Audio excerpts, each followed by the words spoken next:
Let's go and move with life. Let it go. Something new tonight. Let's go and move with life. Let it go. Something new tonight.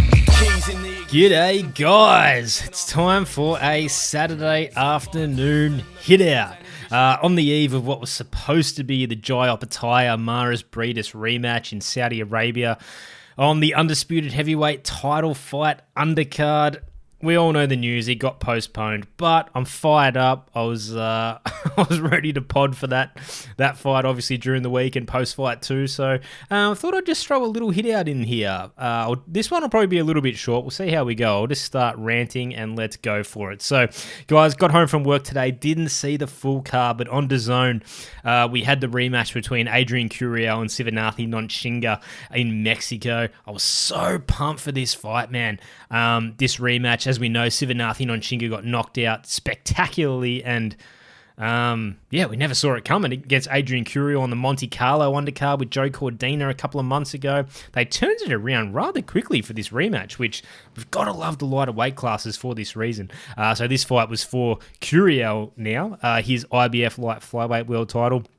I was so interested to see this fight. Going in, I really thought we were going to see this time the fight that I was expecting to see the first time, which was going to be Nontshinga using his greater mobility, his more creative punches, and that speed advantage, and sort of using his fleet of foot to box around Curiel. Curiel was going to pressure, come forward, win a couple of rounds here or there. I thought it was going to be like an 8-4 Nontshinga type of fight.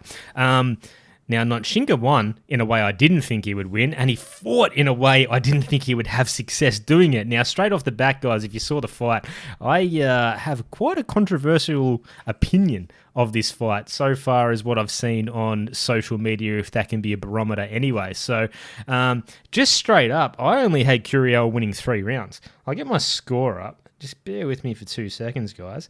I gave Curiel the 2nd, 3rd, and the 5th, which I've seen a lot of posts and stuff in commentary where people saying that Nontshinga came back and won this fight from the bloody jaws of defeat or whatever. But anyway, we'll get to the scores at the end. Let's talk about the actual fight. So Nontshinga just decides to fight on the inside, moving backwards, gladly accepts he's back on the ropes as a position. Let's Adrian Curiel push him towards the ropes. I was surprised by that. I thought there was going to be more footwork and lateral movement, but the fight's in Mexico. It's a tiny ring. You know, you got to do what you got to do. Oh, who's texting me? Someone? Hang on a sec. But Nontshinga, to his credit, and his trainer Colin Nathan, I remember the first time I had Mike Altamura on the pod years ago, he specifically shouted out Colin Nathan as just one of the best trainers he's ever worked with. And over the years prior, I've always tried to keep a special eye on him and his fighters and the success they have at the highest level and the way they go about it. And man, everything Mike said all those years ago is so true. The guy, Colin Nathan, with respect, I shouldn't say the guy, Colin Nathan has such a great ability, it seems, to not only make up game plans for his fighters that work to their strengths, but also his in-fight, in-corner instructions are so contoured to whoever he's giving the instructions to. And more often than not, overwhelmingly, the fighters in the corner take on the instructions and execute perfectly. It's a really great team that he has over there. So credit to Mike all those years ago for identifying that, and I've certainly kept an eye on it over the last couple of years. But yeah, credit to Colin Nathan who devised the game plan of sort of Nontshinga taking that really clever defensive positioning, a high guard. He was using his shoulders really well. He's got long arms, so his elbows are nice and low over his ribcage and his liver. So the way I sort of saw the fight, guys, I thought Nontshinga stole the first round just with the cleaner shots. I thought Curiel outworked him in the 2nd and 3rd. He was landing brilliantly. I think it was in the 3rd round. It might have been the 2nd, but the 3rd round in particular, I believe, with that left rip to the body. But Nontshinga ate him all. He still kept that That left hand really high, worried about that overhand right that he got caught with in the first fight. That didn't happen. Again, he took the overhand right completely out of the equation with that hand positioning and the way he was tucking his chin behind that left shoulder as well, which was a really great defensive positioning, which I have to imagine Colin Nathan was absolutely drilling every single training session that these guys had, and to Sivenathi's credit, he completely performed it on fight night. Now, where the difference was for me, guys, and I've admitted I'm not a good judge, and if anyone disagrees or can enlighten me or give me any instruction as to why they disagree and help me understand the fight a little bit better, as I am in the minority on this one, I invite you to, please. I don't mean that as a some sort of red herring or whatever, not genuine question. I genuinely mean it. If anyone wants to run me through it, they can. But for me, the first criteria in the way you judge a fight is who landed the cleaner, more effective punches.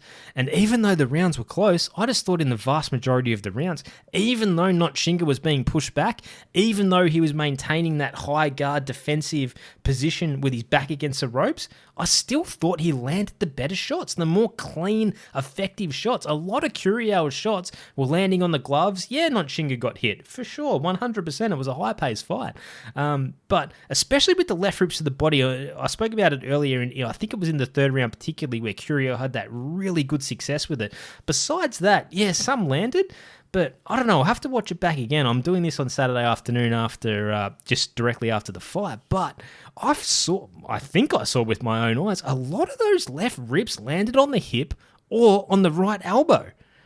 Blocked or non-scoring shots. So to me, they're not scoring shots. And Nontshinga was doing such a great job with the right uppercut, left hook, or the left hook, right uppercut, really using his leverage. He had the speed advantage, so when he threw it was really fast. I was loving his work on the inside. If anything, we always thought Nontshinga had that extra gear. The question was, would he be able to get into that extra gear that I didn't think Curiel had, and when would he do it? Now, we found out he could get into that extra gear. When he did it, I thought he could do it a little bit earlier, if I'm being honest, but he eventually got there, and for such a young guy, that just showed great discipline, great belief in his coach, Colin Nathan, and whether or not the game plan was to execute it in the round that they did, I'm not sure. But anyway, so the fight continues. I believe it was the 8th or the 9th round. Nontshinga taking that backwards step and accepting that outside ring position. He's back on the ropes all fight. Throws a right hand from way too far out, but it seemed clear to me he was setting up the left hook. Curiel, who by that point had fatigued a little bit, as you would, he's thrown a million punches and got hit a few times himself, got out of the way of it. It was never really going to land, but the problem was it was a trap. Here comes that looping long left hook from Nontshinga that just rocked Curiel bad. And to Curiel's credit, he stayed on his feet. He gets rocked again with the same left hook by Nontshinga, who changed angles to throw it, who identified the shot. That this is what was so impressive about Nontshinga. He threw the left hand, he threw the right hand as a trap. He landed the left hand, which was what he actually wanted to land. He identified it immediately in real time. Look, I think this guy's 25. It's crazy. Then he changes angles and lands it again. To Curiel's credit, he stood up. The bell goes. The bell saved him. Amazing round. Nontshinga comes out. The next round, all the momentum's on his side. Again, I thought he was up. A lot of people were talking like this was sort of a comeback for him. But I genuinely thought he was up. We'll talk about the reffing in a minute. But the finishing sequence, I thought Nontshinga was really going to go for it. I thought he showed maturity beyond his years. At times, he was really good from range in that next round, but he accepted his back on the ropes, that defensive position. He kept going back to what was working for him until he really found, what was a shot? I can't remember. I think it was another left hook. No, it was an overhand right. That's right. He found the overhand right from mid-distance that rocked Curiel again, and then it was a few flurries here and there, and the fight was over. Guys, if you haven't seen it, absolutely brilliant fight. I should say, spoiler alert, sorry. But I'm sure you're not listening to this pod if you didn't watch the fight. Anyway, which is available on demand on DAZN. But yeah, to me, controversial, I guess, score that I had Sivenathi up. Okay, sorry. We've got to talk about the ref. Mark Kalloy. Oh my God, what a terrible ref. This guy had no control of the fight. in the, I believe, 5th round or maybe the 6th, he just out of nowhere takes a point off Sivenathi Nontshinga for headbutting. He didn't even give him a warning before that. Look, were their heads making contact? They absolutely were, but they were fighting on the inside. It didn't look anything egregious to me. The more egregious foul, it looked to me, was from Curiel, who was using the, what's the vertical rope called? So we've got the 4 horizontal ropes, and they have that strap, the 2 straps on each, between each post that sort of space the ropes out or whatever, the rope spacer? I'm not even sure what they're called. If anyone knows, let me know. But he was using it, depending on what side the rope spacer was, what side they were moving, he was using his arm as almost like a bridge to block Sivenathi from exiting that way using the rope strap. I was like, come on, Kaloi. You're taking a point off Sivenathi for, without even giving a warning, but Curiel was allowed to do this whole fight. I don't know. I just thought he had no control over the fight. I thought the end was weird. He probably could have jumped in on the first flurry where it looks like Sivenathi actually knocked him out, hit him again. Curiel drops, gets hit again, not all the way down. It woke him up. He stood back up and took more shots. That's when you stop it. I don't know. The whole thing was weird. Gave him a standing 8. Then the flurry at the end, he was probably doing a better defensive job of not getting hit at the flurry that he was stopped at than he did the flurry before. But anyway, yeah, I just thought Mark Kaloi really didn't have control of that fight. It was weird. But the main thing is the fight was great. It was super fun. I'm sure it's going to be, it's early in the year, but it's going to be on people's top fights of the year list, no doubt. For me, if we're talking about the top 3 so far, not that I'm much of a list guy, but it's early in the year, our memories are still fresh, so we may as well get into it. For me, the top 3 fights I've seen this year, and there may have been other ones that are better that I haven't seen, I would go Kenshiro Taraji, Carlos Canizales, number 1, Jason Maloney, Sol Sanchez, number 2. This would be the 3rd best fight I've seen this year, I believe. But if you guys have a different list or you want to throw some other suggestions at me, you know how to get in contact with me, hit me up and let me know, because I'd love to hear your opinions. But guys, on the undercard as well, we had the comeback of Mauricio Lara fighting Daniel Lugo, 27-2, an all-Mexican battle. Now, Mauricio Lara moved up to super featherweight for this fight. For the first 5 rounds, it was a little lackluster. Lugo was having some good success. It just didn't look like Lara was really there. The back 5 rounds of this fight were really fun and entertaining. Both guys were sort of hurt, Lara to the body, but I mean, I won't ramp on about it too much, guys, but I guess the thing for me was, it looked to me like Mauricio Lara is going to be one of these guys that just fights the same way every time. I could not believe he was 25. He's still only 25. He's still so young. There's so much time. He's not even at his prime yet. There's so much time for this guy to improve and get better and add more strings to his bow, so to speak, in a boxing sense. But I just get the feeling he's not going to do that. The guy's a power puncher. He has his flaws. He can punch like a mule, and that's what he's going to do, and he's going to win some and he's going to lose some. Now, I think the issue here, it could be one of 2 things. Either Lara's power didn't carry at 130 like it does at 126, or Daniel Lugo is just tough as hell. I don't know. The first time I've seen Daniel Lugo, and all credit to him, and the first time we've seen Mauricio, well, at least I've seen Mauricio Lara fight up a weight class as well. So, yeah, it's like Lara's one of those guys. He's never really going to jab a lot. He's going to throw single shots, power shots, until he hurts you, and then if he thinks he's hurt you or he gets into an inside distance, he's going to throw some combinations and try and get you out of there, rinse and repeat.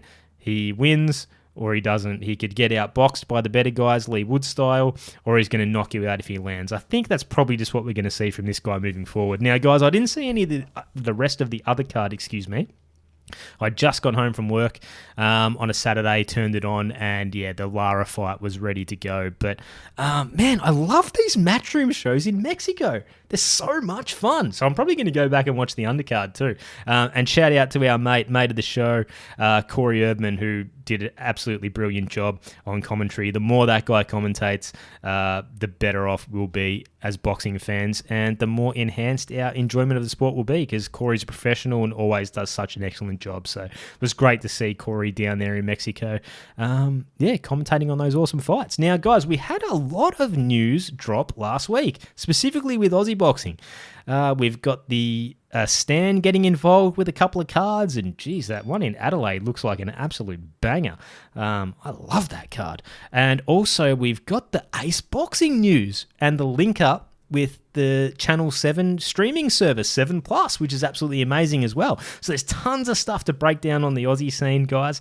I won't do it here, but what I will hint at is, yeah, there's obviously a lot of Aussie news happening. I know the last pod with Brendan Bradford was very Aussie heavy too, but how could it not be? There's just so much stuff happening, and I love boxing everywhere all over the world, but hey, I'm an Aussie, and the Aussie scene's my passion, that's for sure. So, yeah, I've spoken to someone. We may or may not have been doing a pod around this time relating to Jai Opetaia Maris Breedis rematch. We're looking at maybe dropping something in the next week or two because there is just so much to talk about, and we'll probably be working around a lot of that Aussie news and a little bit more international flavour in terms of fight results and upcoming fights that we didn't quite get to on the first pod of the year, guys. But yeah, I'll leave that one there. That one, this hit-out's gone for a little bit longer than I thought it would, guys. It's like, man, you wind me up, you get me watching fights, and I just bloody love talking about it. So I apologise for keeping you too long, but yeah, it's Saturday afternoon at time of recording, guys. I hope everyone enjoys their weekend. Look out for a new episode in the next week or two, a proper episode dropping, yeah, relatively soon-ish, I believe, but we'll see what happens. But yeah, guys, enjoy the fights, let me know what you thought about them, and yeah, I'll chat to you later. Well, let's travel, may add up the change.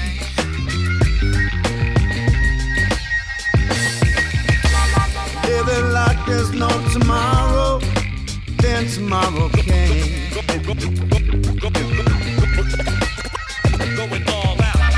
I was living like there's no tomorrow, then tomorrow came.